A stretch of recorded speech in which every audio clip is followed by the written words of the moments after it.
ಚುನಾವಣೆ ಅಂದಮೇಲೆ ಇವೆಲ್ಲ ನಡೆಯುವಂಥ ಪ್ರಕ್ರಿಯೆನೇ. ಯಾವತ್ತು ಸಾರ್ವತ್ರಿಕ ಚುನಾವಣೆ ಬಂತು ಅವತ್ತಿಂದ ಇವತ್ತಿನವರೆಗೂ ನಡೀತಾನೆ ಇದೆ. ಇವತ್ತೇನು ಹೊಸದೇನಲ್ಲ.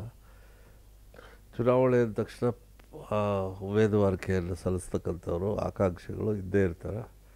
ಅದರಲ್ಲೂ ಉಪಚುನಾವಣೆ ಅಂತ ಹೇಳೋ ಸಮಯದಲ್ಲಿ ಸರ್ಕಾರ ಇದೆ ಅಂತಕ್ಕಂಥ ಒಂದು ನಂಬಿಕೆ ಮೇಲೆ ಆಡಳಿತ ಪಕ್ಷದಲ್ಲಿ ಹೆಚ್ಚು ಆಕಾಂಕ್ಷಿಗಳು ಬರೋದು ಸ್ವಾಭಾವಿಕ.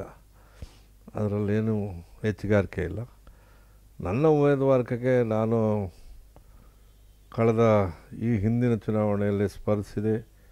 ಕೆಲವೇ ಸಣ್ಣ ಪ್ರಮಾಣದ ಅಂತರದಿಂದ ಸೋತಿದ್ದೇನೆ ಮತ್ತು ಸೋತ ಮೇಲೂ 5 ವರ್ಷ ಅಲ್ಲಿ ಜನಪರ ಕಾರ್ಯಕ್ರಮಗಳು ಮಾಡುವ ಮೂಲಕ ಜನಗಳ ಜೊತೆಯಲ್ಲಿದ್ದೆ.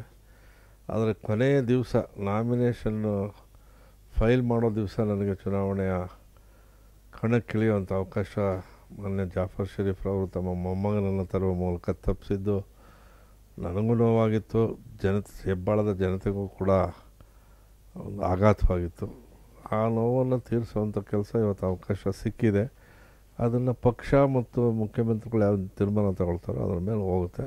ನಾನು ಒಬ್ಬ ಪ್ರಬಲ ಅಭ್ಯರ್ಥಿ. ಇವತ್ತು ಈ ಟಿಕೆಟ್ನ ಆಕಾಂಕ್ಷಿಗಳಲ್ಲಿ ಒಂದು ಮನವಿ, ಯಾವುದೇ ಕಾರಣಕ್ಕೆ ಪಕ್ಷದ ಕಾರ್ಯಕರ್ತರಲ್ಲಿ ಗೊಂದಲ ಉಂಟಾಗಬಾರ್ದು. ಮುಖ್ಯಮಂತ್ರಿಗಳಿಗೆ ಮತ್ತು ಪಕ್ಷದ ನಾಯಕರಿಗೆ ಇರುಸು ಮುರುಸು ತರದ ರೀತಿಯಲ್ಲಿ ನಾವು ಕಾರ್ಯೋನ್ಮುಖರಾಗಬೇಕು ಅಂತ ಹೇಳಿ ಉಮೇದುವಾರಗಳಿಗೆ ತಿಳಿಸೋಕ್ಕೆ ಇಷ್ಟಪಡ್ತೇನೆ. ಕಾಂಗ್ರೆಸ್ ಕಾರ್ಯಕರ್ತರು ಎಲ್ಲಕ್ಕೂ ಸಿದ್ಧರಿದ್ದಾರೆ.